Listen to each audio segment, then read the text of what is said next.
Hello student, welcome to Pandey education point. आज हम discuss करने वाले हैं क्लास 10th में एक्सक्रीशन टॉपिक को। तो सबसे पहले हम एक्सक्रीशन की डेफिनेशन समझ लेते हैं। ऑर्गेनिज्म की बॉडी में डिफरेंट एक्टिविटीज होते हैं। इन एक्टिविटीज की वजह से बॉडी में डिफरेंट टाइप्स के वेस्ट प्रोडक्ट होते हैं। इन वेस्ट प्रोडक्ट को बॉडी से रिमूव कराने की ही प्रोसेस को हम एक्सक्रीशन बोलते हैं। यहाँ पे पॉइंट लिखे हुए हैं। Excretion is the biological process by which an organism removes harmful metabolic waste from the body. Excretion की प्रोसेस हर एक लिविंग ऑर्गेनिज्म में कंप्लीट है, चाहे वो एक यूनिसेलुलर ऑर्गेनिज्म है या फिर मल्टीसेलुलर ऑर्गेनिज्म हो। यहाँ पे देखो, the mode of excretion is complete different in unicellular organism and multicellular, but जो excretion की प्रोसेस है वो थोड़ा सा डिफरेंट तरीके से होने वाली है। क्यों? क्योंकि जो यूनिसेलुलर ऑर्गेनिज्म की बॉडी है वो सिंगल सेल से बनी हुई है, लेकिन मल्टीसेलुलर ऑर्गेनिज्म की ग्रुप ऑफ सेल या मिलियन बिलियन या ऑर्गन सिस्टम तक की बनी है। तो एक्सक्रीशन की प्रोसेस भी अलग अलग तरीके से ही कंप्लीट होगी। यहाँ पे यूनिसेलुलर ऑर्गेनिज्म में देखिए, एक्सक्रीशन की प्रोसेस किसके थ्रू कंप्लीट होने वाली है? यहाँ पे एक प्रोसेस यूज होती है, डिफ्यूजन प्रोसेस, और जिसकी वजह से एक जनरल बॉडी सरफेस के थ्रू वो वेस्ट प्रोडक्ट को रिमूव करेंगे।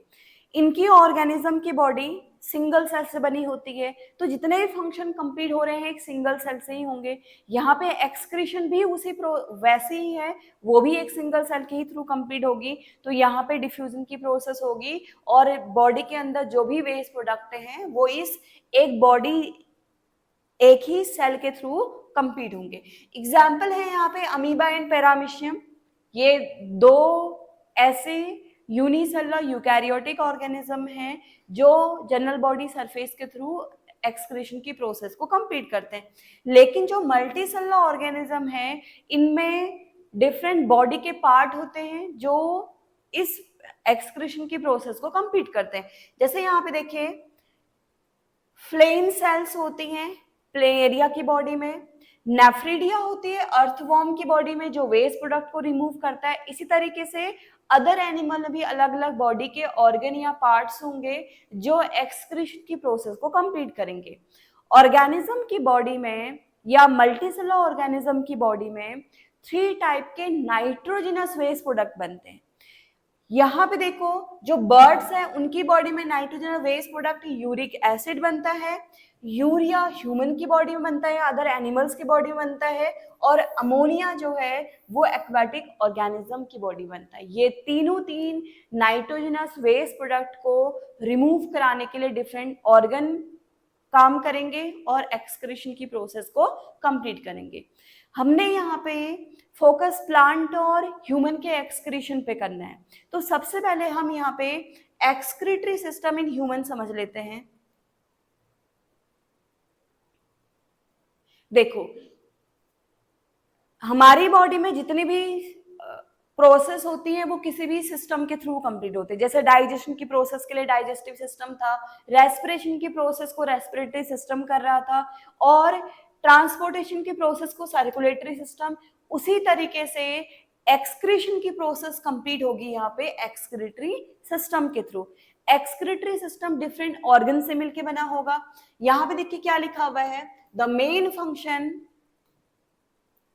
main function of human excretory system is to remove nitrogen waste such as urea. Human की बॉडी में नाइट्रोजन वेस्ट प्रोडक्ट यूरिया बनता है।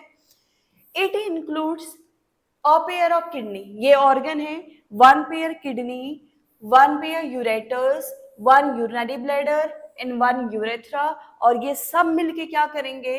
वेस्ट प्रोडक्ट को रिमूव करने में हेल्प करेंगे। अब हमें पूरा एक्सक्रीटरी सिस्टम समझना है क्या है, उसके बाद इन पॉइंट्स को हम पढ़ेंगे।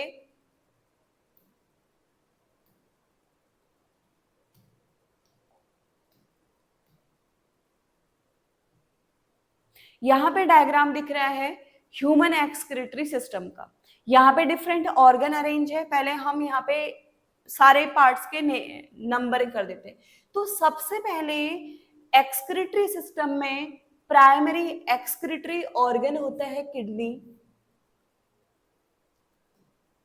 प्राइमरी ऑर्गन किडनी, 2 इसमें यूरेटर्स होते हैं, 1 यूरिनरी ब्लैडर एंड 1 यूरेथ्रा, और ये चारों चार एक एक्सक्रीटरी सिस्टम का फॉर्मेशन करते हैं और वेस्ट प्रोडक्ट को रिमूव करते हैं। तो सबसे पहले हम किडनी के बारे में थोड़ा सा पढ़ लेते हैं। ये जो किडनी है ये बीन शेप्ड स्ट्रक्चर होता है इसका। अगर हम इसका स्ट्रक्चर देखें तो बीन शेप्ड होता है।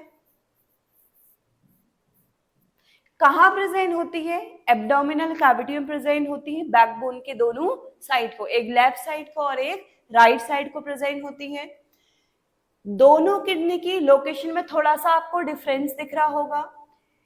जो राइट साइड की किडनी है वो थोड़ा सा नीचे प्रेजेंट होती है, लेफ्ट साइड की किडनी थोड़ा ऊपर प्रेजेंट होती है। ऐसा क्यों? क्योंकि राइट साइड को एक लार्जेस्ट ग्लैंड प्रेजेंट होती है जिसे हम बोलते हैं लिवर, वो ज्यादा एरिया को ऑक्यूपाई कर लेती है, इसलिए जो राइट साइड की किडनी है वो इसके बराबर में नहीं होती बल्कि थोड़ा सा नीचे प्रेजेंट होती है, लेकिन काम दोनों का सेम है। किडनी का काम क्या है?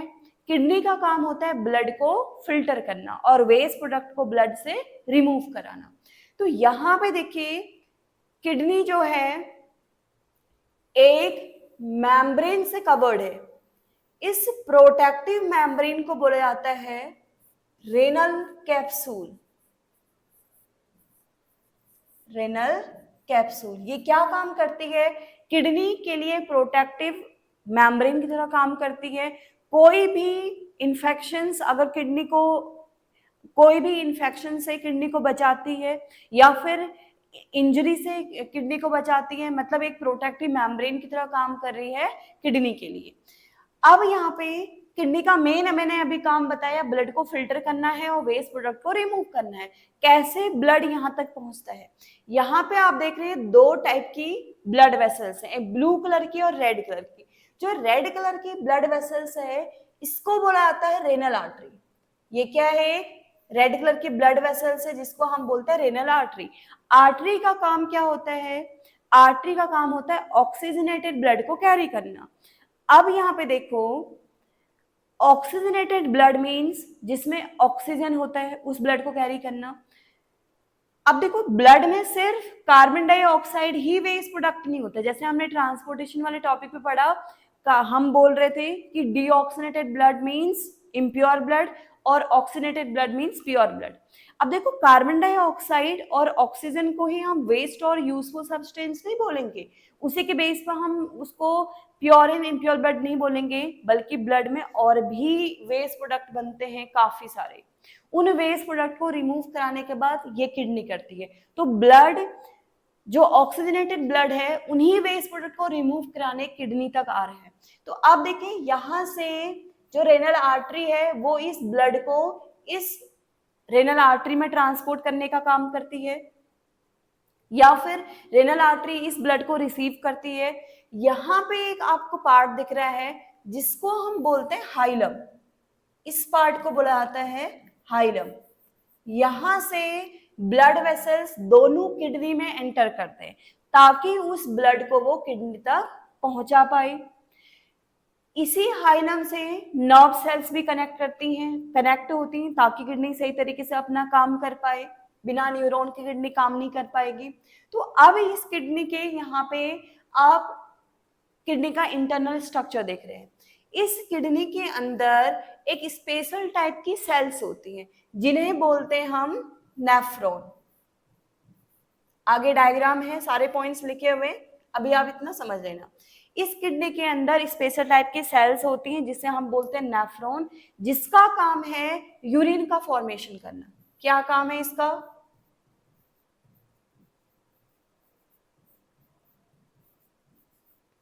फॉर्मेशन ऑफ यूरिन, ताकि उन वेस्ट प्रोडक्ट को इस यूरिन के थ्रू बॉडी से रिमूव करा पाए। तो ये जो किडनी है इसके 2 पार्ट होते हैं। जो कॉर्टेक्स है ये किडनी का आउटर वाला पार्ट होता है और मेड्यूला किडनी का इनर वाला पार्ट होता है। इन दोनों पार्ट पे ये नेफ्रॉन कनेक्ट होता है और यूरिन का फॉर्मेशन करने में हेल्प करता है।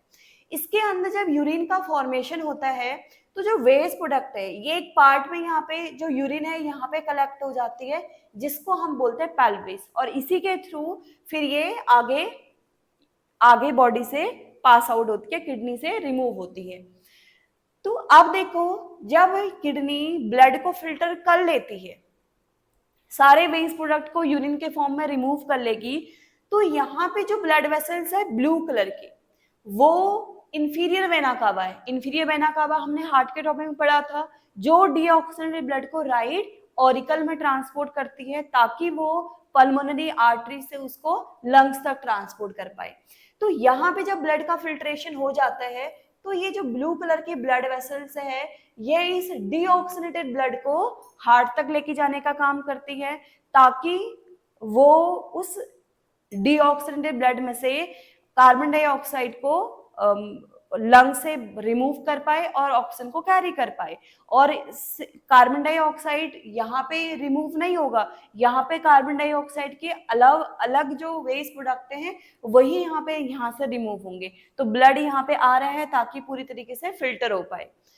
तो अब देखो क्या होता है, इस किडनी के अंदर यूरिन का फॉर्मेशन होगा और उसमें डिफरेंट टाइप्स के वेस्ट प्रोडक्ट होंगे। क्यों? क्योंकि किडनी का काम होता है ब्लड को फिल्टर करना।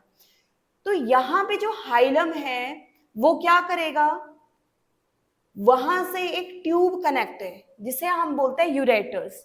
यूरेटर्स क्या है? वन पेयर ट्यूब है जो कनेक्ट है हाइलम से, ताकि इस पेल्विस में जो भी यूरिन कलेक्ट है वो क्या कर पाए, यहाँ से आगे ट्रांसपोर्ट कर पाए। तो क्या हो रहा है, हाइलम से ये यूरेटर्स इस यूरिन को आगे ट्रांसपोर्ट करने में हेल्प कर रहे हैं, यूरेटर्स। ठीक है, तो किडनी से यूरिन यूरेटर्स में आता है और यूरेटर के बाद ऐसे इन्वर्टेड पियर शेप्ड स्ट्रक्चर होता है जिसे हम बोलते हैं यूरिनरी ब्लैडर। इसका काम होता है यूरिन को कलेक्ट करना। 300 to 400 ml तक यूरिन कलेक्ट होता है। उसके बाद फिर क्या होता है, ये यूरिनरी ब्लैडर जब यूरिन को पूरा कलेक्ट कर लेता है 300 to 400 ml, यहाँ पे एक यूरिथ्रा होता है लास्ट पार्ट जो ओपन होता है और यूरिन को पास आउट करने में हेल्प करता है। इस तरीके से बॉडी से डिफरेंट वेस्ट प्रोडक्ट रिमूव हो जाएंगे इन ऑर्गन के थ्रू। तो ये है ह्यूमन एक्सक्रीटरी सिस्टम। अब इनके पॉइंट्स पढ़ लेते हैं, क्या लिखा हुआ है पॉइंट्स में।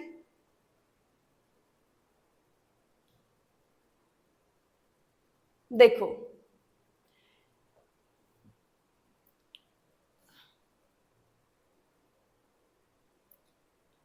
एक एक्सक्रीटरी सिस्टम में इंक्लूड होते हैं, बोल रहा है, one pair kidney, one pair ureters, urinary bladder and urethra. Kidney कहाँ प्रेजेंट होती है? Located in the abdomen on the other side of the backbone. मैंने अभी पॉइंट्स बता दिए आपको। अब किडनी का पर्पस क्या है? The purpose of making urine is to filter out waste product from the blood. Blood में से जो भी वेस्ट प्रोडक्ट है वो फिल्टर होते हैं किडनी में, और ये क्या बनाती है? यूरिन का फॉर्मेशन करती है ताकि उन वेस्ट प्रोडक्ट को इस यूरिन के थ्रू रिमूव करा पाए। These waste are removed from the blood by kidney and kidney से कहाँ पास होते हैं? Pass down to the urinary bladder. किसके थ्रू? वन पेयर यूरेटर्स जो हाइलम पे कनेक्ट थी। The urethra further release the urine out of the body. और urethra excretory system का लास्ट वाला पार्ट है जो इस यूरिन को रिमूव करने में हेल्प करता है। तो ये हो गया एक्सक्रीटरी सिस्टम इन ह्यूमन। अब देखिए, हमें किडनी की थोड़ा सा फंक्शन, अदर फंक्शन, सिर्फ किडनी ब्लड का फिल्ट्रेशन ही नहीं करती है, और भी इसके काम होते हैं। क्या होते हैं? देखो, regulation of blood pressure, blood pressure को रेगुलेट करता है। ब्लड का ह्यूमन बॉडी में बॉडी का ब्लड प्रेशर होना चाहिए 120 systolic pressure and 80 diastolic pressure. इससे पहले वाले टॉपिक पे हम पढ़ चुके हैं ट्रांसपोर्टेशन वाले में। तो उस ब्लड प्रेशर को ना तो कम होना है ना ज्यादा होना है, तो रेगुलेट करने का काम है किडनी का। वेस्ट और वेस्ट प्रोडक्ट को रिमूव करता है। कौन कौन से waste product? Nitrogen waste product, urea, uric acid या अदर कोई वेस्ट प्रोडक्ट को रिमूव करने में हेल्प करता है जो भी एक्सेस अमाउंट में है। रेगुलेशन ऑफ इलेक्ट्रोलाइट, इलेक्ट्रोलाइट्स मतलब कुछ जैसे ion, sodium ions, potassium ion, calcium ions, उनके रेगुलेशन में हेल्प करता है ताकि बॉडी सही तरीके से फंक्शन कर पाए। डिटॉक्सिफिकेशन, ब्लड में अगर कुछ ऐसे टॉक्सिन्स हैं लाइक केमिकल या फिर ऐसे टॉक्सिन्स जो हमारी बॉडी को अफेक्ट कर सकते हैं, तो ये किडनी का काम है उन टॉक्सिन्स को बॉडी से रिमूव कराना या फिर ब्लड से रिमूव कराना। Next function filtration of blood, यही हम पॉइंट्स पढ़ रहे थे अभी तक। ब्लड का फिल्ट्रेशन करके यूरिन का फॉर्मेशन करती है ताकि उन वेस्ट प्रोडक्ट को रिमूव करा देना।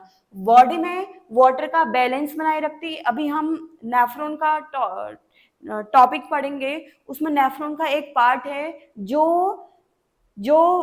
वाटर को एब्जॉर्व करके बॉडी में वाटर के बैलेंस को बनाए रखता है, और साथ में क्या करता है, मेटाबॉलिज्म विटामिन डी को एक्टिव करता है ताकि वो बॉडी में सही तरीके से फंक्शन कर पाए।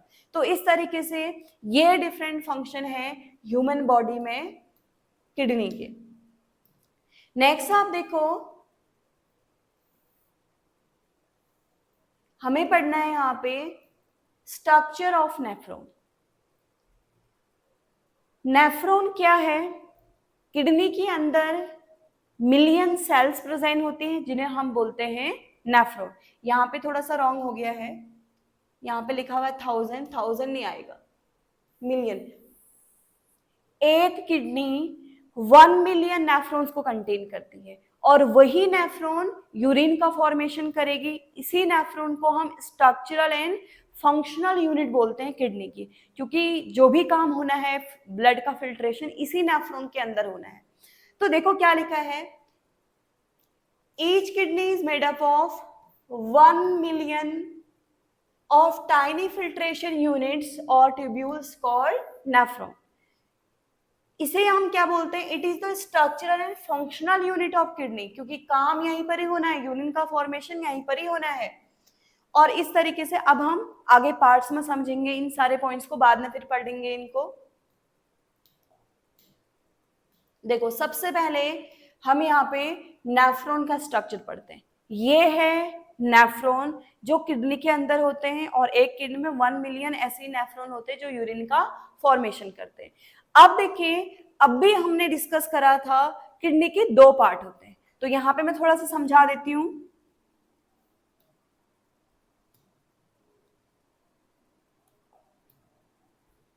पार्ट्स ऑफ किडनी 2 पार्ट थे, एक था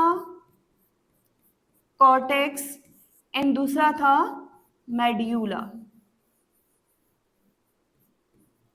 कॉर्टेक्स और मेड्यूला। अब देखो इस नेफ्रॉन के कौन कौन से पार्ट को कॉर्टेक्स कंटेन करता है और कौन कौन से पार्ट को मेड्यूला कंटेन करता है। यहां पे देखो ग्लोमेरुलस एंड बोवेंस कैप्सूल, इन दोनों को कंटेन करता है कॉर्टेक्स। यहीं पर ही लिख लेते हैं डायग्राम पे ही। ये दोनों 2 पार्ट आते हैं कॉर्टेक्स के अंदर।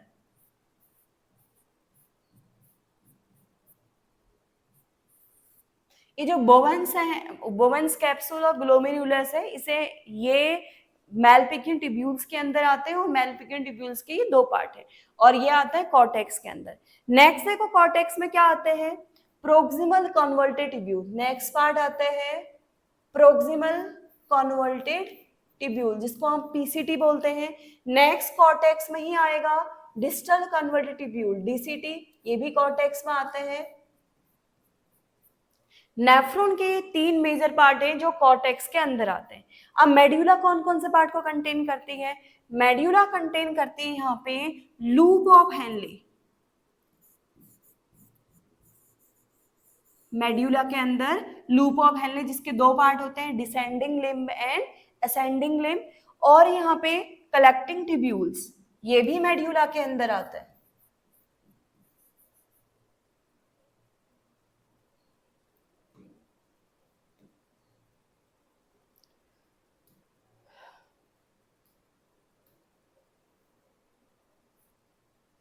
मेड्यूला, तो यहाँ पे 3 पार्ट है, मेलपिगियन ट्यूब्यूल, बोवेंस कैप्सूल और glomerulus, proximal converted tubule, cortex, और डिस्टल कन्वर्टेड ट्यूब्यूल्स, ये तीनों तीन पार्ट कॉर्टेक्स के पार्ट हैं।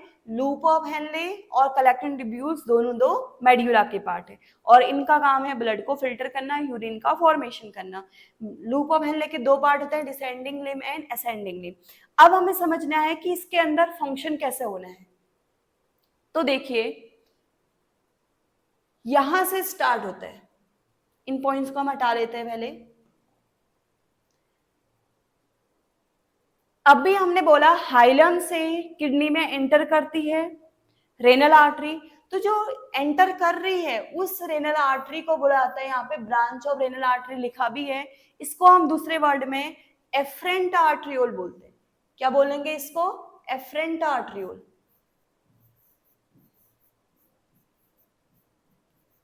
Efferent arteriole. इस एफरेंट आर्ट्रियोल से ब्लड एंटर करता है। जब ब्लड एंटर करता है, यहां पे आप देख रहे हैं ग्रुप ऑफ कैपिलरीज है जो ब्लड को आगे ट्रांसपोर्ट करने में हेल्प करता है। तो जब ब्लड यहाँ पे इस तरीके से आगे फ्लो हो रहा है या सर्कुलेट हो रहा है, तो इसके नीचे से यहाँ पे आप देख रहे हो कप शेप्ड स्ट्रक्चर है जिसे हम बोलते हैं बोवेंस कैप्सूल। इसमें स्पेशल टाइप की सेल प्रेजेंट होती है जिनको बोला था पोडोसाइट सेल। यही पोडोसाइट सेल्स का काम होता है ब्लड को फिल्टर करना। यहाँ पे बोवेंस कैप्सूल में क्या काम होगा? बोवेंस कैप्सूल में होगा अल्ट्रा फिल्ट्रेशन का काम, मींस ब्लड यहाँ पे फिल्टर होगा। इस ब्लड में जो जो भी कंपोनेंट है like water, glucose, amino acids, ions, सारी की सारी चीजें फिल्टर हो जाएंगी सिर्फ blood cells and plasma protein को छोड़ के। वो यहाँ पे फिल्टर नहीं होंगी, वो blood cells and plasma protein इस रेनल वेन के थ्रू बॉडी में ट्रांसपोर्ट हो जाएंगे, हार्ट की तरफ चले जाएंगे, क्योंकि ब्लड फिल्ट्रेशन में वो blood cells and plasma protein नहीं आएंगे। और उनके अलावा जितने भी सब्सटेंस हैं, चाहे वो यूजफुल सब्सटेंस हो या फिर हार्मफुल सब्सटेंस हो, सारे के सारे यहाँ पे बोवेंस कैप्सूल में फिल्टर हो जाएंगे। अब देखो जो फिल्टर हो चुके हैं वो अब इस प्रोक्सिमल कन्वोल्टेड ट्यूब्यूल्स पे आए। प्रोक्सिमल कन्वोल्टेड ट्यूब्यूल्स का काम होता है रीएब्जॉर्प्शन करना। क्या करना? रीएब्जॉर्प्शन करना।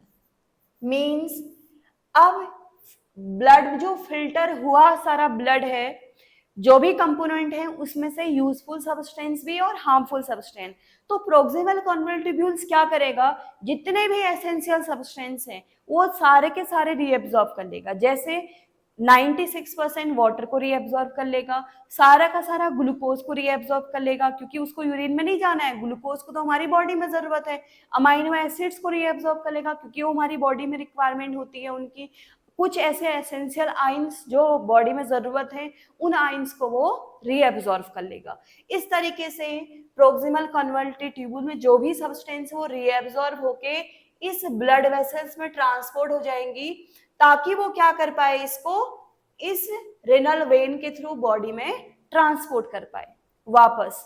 वो यूरिन में नहीं जाने चाहिए क्योंकि वो एसेंशियल सब्सटेंस है। अब आगे देखो, जो भी सब्सटेंस यहाँ पे प्रोक्सिमल कन्वोल्टेड ट्यूब्यूल्स में एब्जॉर्ब नहीं हुए, वो आगे यहाँ से आगे ट्रांसपोर्ट हो जाते हैं लूप ऑफ हेनले में। लूप ऑफ हेनले के दो पार्ट है। क्या है? दो पार्ट है। एक तो है डिसेंडिंग लिम्ब, डिसेंडिंग लिम्ब जो नीचे की तरफ जा रहा है, और असेंडिंग लिम्ब जो यहाँ से ऊपर की तरफ आ रहा है। ये पूरा का पूरा पार्ट लूप ऑफ हेनले का पार्ट है। अब डिसेंडिंग लिम्ब क्या करेगा? डिसेंडिंग लिम्ब एक तो काम करेगा, जो भी ये फिल्टर होकर जो भी वेस्ट प्रोडक्ट है या जो भी सब्सटेंस अब रीअब्सॉर्ब नहीं हुए पीसीटी में, वो आगे ट्रांसपोर्ट होंगे। और साथ में ये जो डिसेंडिंग लिम्ब है ये वाटर का एब्जॉर्प्शन करके, क्योंकि हमारी बॉडी में वाटर बहुत जरूरी है, तो डिसेंडिंग लिम्ब क्या करेगा? वाटर एब्जॉर्प्शन में हेल्प करेगा।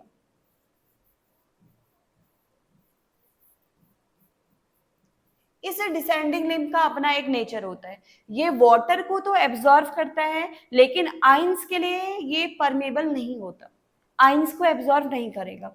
जब आगे वाटर को एब्जॉर्ब करने के बाद जो सब्सटेंस बचे हैं वो आगे ट्रांसपोर्ट हो रहे हैं लूप ऑफ हेनले के असेंडिंग लिम्ब में। तो जैसे ही यहाँ पे असेंडिंग लिम्ब में आएगा जो फिल्ट्रेशन है, यहाँ पे आइंस का एब्जॉर्प्शन हो जाएगा।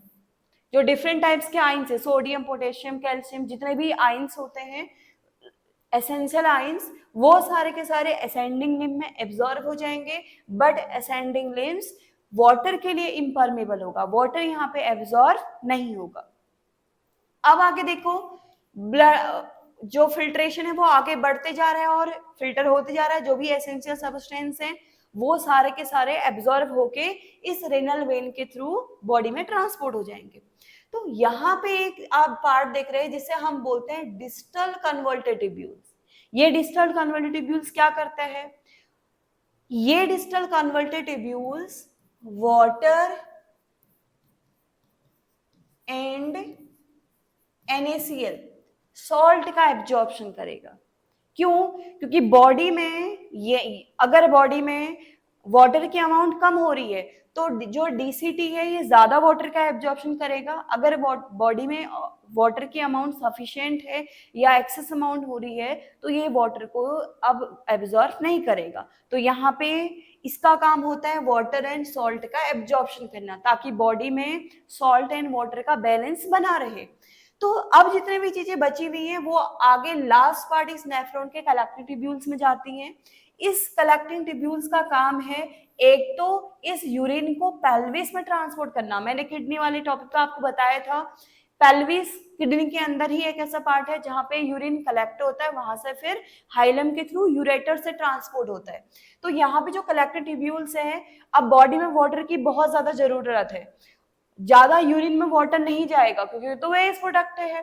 तो ये कलेक्टिंग ट्यूब्यूल्स में क्या करेगा, अगर इसको जरूरत पड़ रही है ये भी वाटर का एब्जॉर्प्शन करेगा।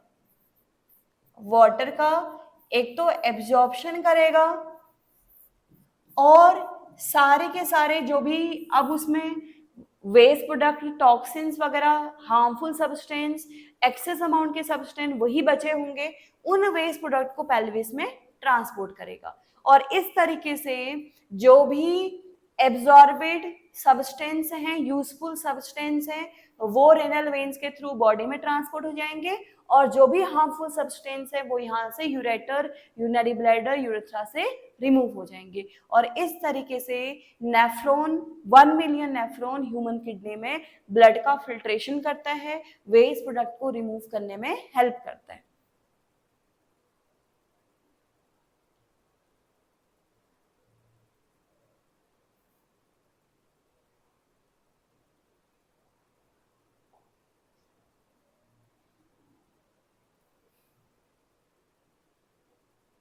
तो यहाँ पे थोड़ा सा पॉइंट पढ़ लेते हैं नेफ्रॉन के बारे में। हमने सारा डायग्राम में सब कुछ पढ़ चुके हैं, बस थोड़ा सा पॉइंट पढ़ने हैं।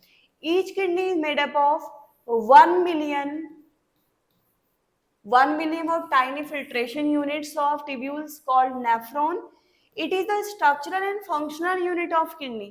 क्यों बोल रहे हैं, पढ़ लिया है आप लोगों ने, सारा फंक्शन सब कुछ नेफ्रॉन का ही है। Blood at high pressure travel into these tubules by the blood capillaries called glomerulus. Glomerulus क्या था? ऐसे ग्रुप ऑफ कैपिलरीज था। एफरेंट आर्ट्रियोल से इस ग्लोमेरुलस में ब्लड ट्रांसपोर्ट हो रहा था, which are surrounded by cup shaped structure Bowens capsule, जहां पे अल्ट्रा फिल्ट्रेशन का काम हो रहा था। स्पेशल टाइप की सेल थी पोडोसाइट सेल, जो ब्लड का फिल्ट्रेशन करने में हेल्प कर रही थी। This cup-shaped structure is flowed by the long tubule structure. It is convoluted, twisted, and known as the loop of Henle. It finally lead to the collecting duct that the collect the filtrate urine. और ये collecting duct last वाला part है जहां से urine क्या होता है, आगे ट्रांसपोर्ट होता है। कितना यूरिन पास, और देखो 1 to 2 liter of urine is produced by human body 24 hours. 24 hours में इतना यूरिन पास आउट कर पाता है एक ह्यूमन बीइंग। अब आगे देखिए,